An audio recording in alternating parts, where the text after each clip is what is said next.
Yes, you hear that? The town is talking. You're listening to Tiffany on the new Power 95.3. So you $70,000 richer? Well, I mean, that's until Until taxes comes around? Yeah. Yeah, it's until Uncle Sam takes a bite out of it. But yeah, something like that. How you feeling now that you winning? How many have you won now? This is number 4 for me. So I'm on a nice little roll here. Yeah, you one of the top dogs over there. This is Johnny Bananas MTV Real World Road Rules Challenge. You was on the X's, and we just watched the reunion. Did you watch it? Oh, I watched it. Yeah, man. I was getting crucified there, man. I was getting put on blast like none other did. So I'm kind of glad it's over. The camera doesn't. The camera doesn't change who I really am. I mean, love me or hate me, it won't make me or break me. You know. At least you're honest about it, But you said, you was getting ripped into pieces today because, you were saying things like, let's remind our audience, things like this. I don't understand emotions, so whatever. No. You don't understand English, so I'm not going to say it's cowardly not to learn, That was something that you said to your partner, Camilla. Yeah, that was.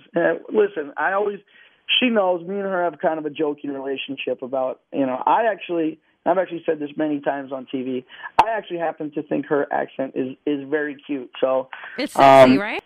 Yeah, I mean, it was just one of those things where it's like, listen, it's like I kept on getting accused of, not understanding, my emotions or hiding my emotions, and I was a coward for not. And it's like, girls are a lot more in touch with their emotions and are a lot, more comfortable, expressing them than guys. So it wasn't that I was being a coward. It's just it's one of these things where it's like, it's really, and this is what I was trying to explain, is it's really hard when you're on one of these shows and you're there for 6 weeks in a house with someone, and it's like this, they call it reality TV. I mean, it's anything but. I mean, it couldn't be more of a, unauthentic environment that they put us in. And the cameras aren't there and the game isn't there to see how things really are. So. Well, I'll definitely agree. Women, we're emotional creatures, just like she said, But I agree. Do you feel bad that you made her feel bad? You know what? About what? And this is what I was. This was my point to her. Is she loves accusing me of doing all these nasty, evil things, but it's like then she can't give me an example of anything I've ever done to her. It's like. Here she is, It's probably the way you're talking, probably, What I'm saying, but it's beyond. No, but it's not even that. It's like the things that, like, especially on this show. I mean, she would do things to me that, like I said, I would never do to her. It's like when she'd get mad at me, she would, we're at a bar one night, and she starts grabbing random dudes and making out with them in front of me to try and get at me. And it's like, Camilla, it's like on my drunkest night, I would never do something like that. Tonight we were trying to do the interview with you guys together. It's crazy because you guys are won the thing together. You're the winners together. I know. Well, that was months ago. I mean, it's not like this. This didn't just happen yesterday. I mean, absolutely right. It's like the viewers feel like you just went through this, like right now. Well, the reunion show actually was very recently. It was only about 3 weeks ago. But since then, I mean, obviously we have a very volatile relationship. I mean, we're both volatile people in a way, and she's a very emotional human being. And let me ask you this, Johnny. Do you think that you would have won without Camilla? No, I mean, the thing. Listen, and nothing I ever said about Camilla had anything to do with her abilities in the game. Cutthroat was the first challenge she did, and that was the first challenge that we met on. And we weren't on the same team, but I knew just from an outsider's perspective, just being on one of the other teams, I was like, dude, this girl has everything it takes to be a good. She won't back down. She's not scared of confrontation. She's not scared of the girls or the guys in the house that have established, a position in the game.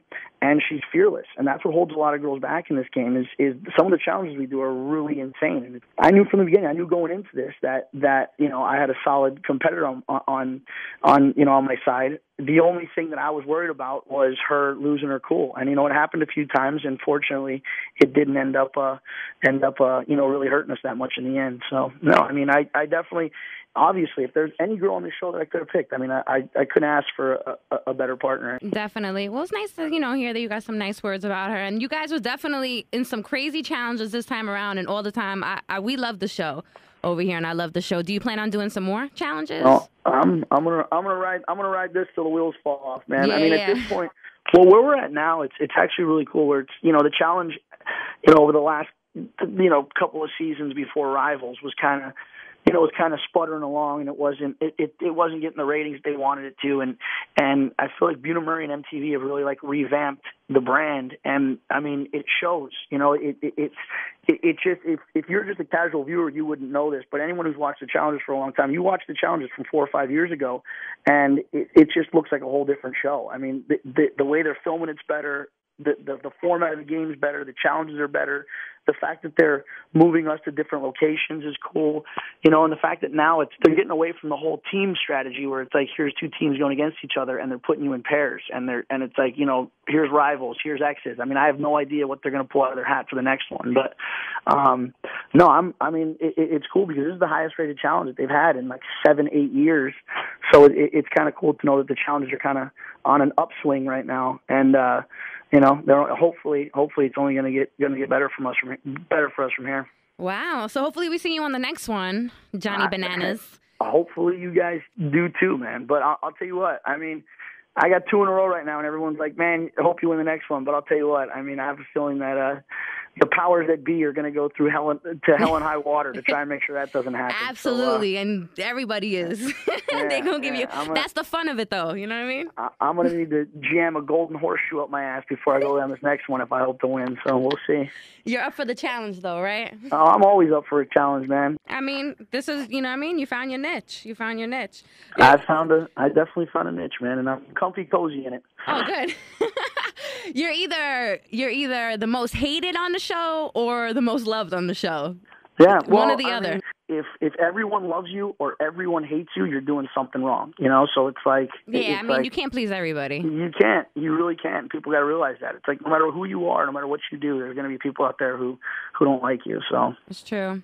So let's talk about your name, Johnny Bananas. I heard some things like in the past, I forgot who it was. Somebody was trying to use your name for a TV show or something, right? Yeah. Uh-huh. Whatever happened with that? Are you in the case, or are you following through?